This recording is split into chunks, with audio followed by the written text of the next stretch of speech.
ये इंडिया का जो ओवरऑल कॉन्स्टिट्यूशनल फ्रेमवर्क है उसके अंदर ही काम करना पड़ा। जब आपके पास इतना टाइम पीरियड, अच्छा खासा टाइम पीरियड, तो फिर सर क्या कमी रह गई कि फिर people has to choose for a new option and they switched, पहले गवर्नमेंट से दूसरी गवर्नमेंट में चेंज हो गए। बाहर से कोई फंडिंग आएगा, वो फंडिंग सेंट्रल गवर्नमेंट का जो अप्रूवल है वो छोड़ के नहीं होता। तो बहुत सारे कारखाना हम लोग अगर करना चाहे भी थे कर नहीं पाए। मुझे जो लगता है पहला चीज जो मैं बोलूंगा, left front was not in power actually. ये इंडिया का जो ओवरऑल कॉन्स्टिट्यूशनल फ्रेमवर्क है, स्ट्रक्चर है, उसके अंदर ही काम करना पड़ा। इस फ्रेमवर्क में कम्युनिज्म लाना या सोशलिज्म लाना वो भी इस कॉन्स्टिट्यूशनल फ्रेमवर्क में पॉसिबल नहीं था, इसलिए कि ये framework doesn't go with our ideology. 1990s से पहले जो रेड टेपिज्म था यहाँ पर, that went against us.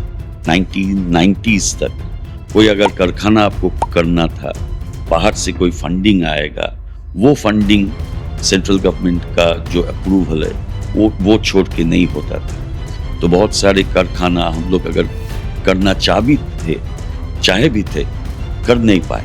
Mechanisation में हम लोग पीछे थे। सिर्फ वर्किंग क्लास को दोष देकर तो नहीं रहेगा। R&D में हमारा यहाँ पर इंडिया में कितना इन्वेस्टमेंट होता है। They could not modernise themselves. Government का जो इन्वॉल्वमेंट चाहिए, उनका जो पॉलिसी डिसीजंस जितना इसके लिए फेवरेबल होना चाहिए वो भी नहीं हुआ, और मैकेनाइजेशन ठीक ठाक से नहीं हुआ। उसके लिए भी हम लोग थोड़ा बहुत पीछे चले गए इन सब पॉलिसी डिसीजंस के लिए। और inability of the Indian industry to evolve itself to go with the current trend, global trend।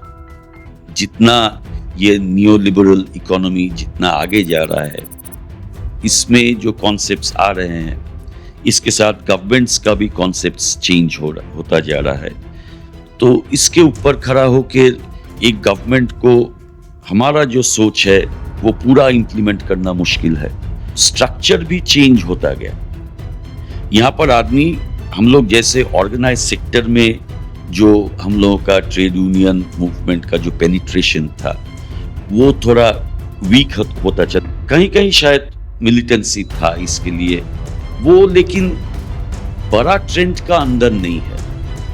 Okay, वो थोड़ा थोड़ा आप बोल सकते हैं स्कैटर्ड कुछ जगह, थोड़ा बहुत हम एडमिट किए हैं कि कहीं कहीं मिलिटेंसी शायद था, एक्सट्रीम था सर। शायद वहां से कुछ हम लोगों से जो एक्सपेक्टेशंस यहाँ के आदमी के थे वो फुलफिल हम लोग कर नहीं पाए।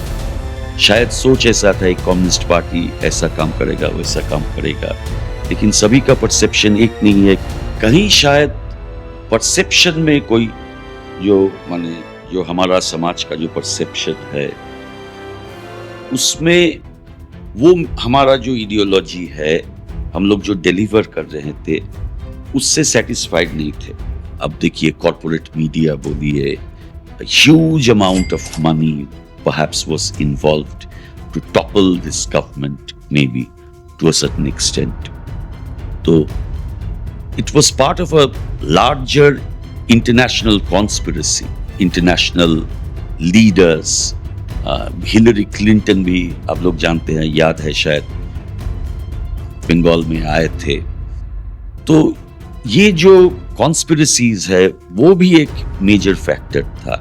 हिस्ट्री ऐसा ही है कि हम लोग जो बोला जाता है कि एकदम कोई आदमी का राइट्स नहीं था वगैरह, जो बोला जाता है, ये एक negative impression, perception, it has been manufactured, हम बोल सकते हैं to a certain extent, largely manufactured है।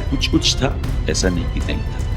2011 में ये स्टार्ट हुआ था 2008 का पंचायत इलेक्शन से। पंचायत में हम लोग लूज करना शुरू किया। तो इतना अगर ओवर पावरिंग का हम बोले तो कि इतना ओवर पावरिंग का अगर सिचुएशन होता तो दूसरा कोई इलेक्शन में चेंज होता। एक स्ट्रक्चर खड़ा किया गया है कि left Congress, they are not a viable alternative to the Trinamool government. BJP might be the proper alternative. ये कंस्ट्रक्शन हुआ है आदमी का दिमाग में. हम लोग वहां से चेंजेस, हम लोग का अंदर से ही, पार्टी के अंदर से ही इनके लिए क्रिटिसिज्म हुआ है, करेक्टिव मेजर्स लिया गया है बहुत सारे जगह में.